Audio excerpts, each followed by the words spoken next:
Hello and welcome to this video tutorial brought to you by W3 Academy.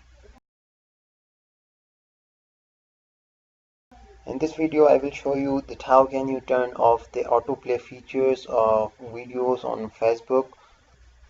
So let's go to the trick. First of all, you can see that I have my autoplay feature on and my videos are playing automatically.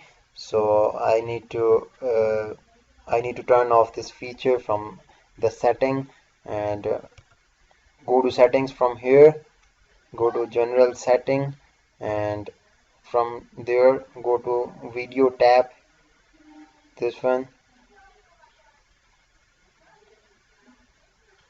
go to setting from here, and from there go to video tab, and from there video tab, and you will have an autoplay feature from, so you can turn off this feature from this video tab, and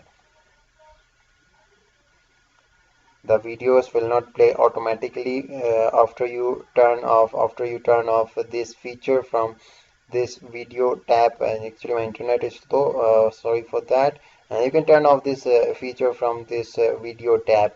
So that's how the videos on Facebook will not play automatically.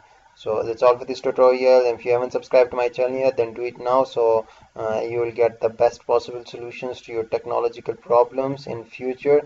And thank you for watching.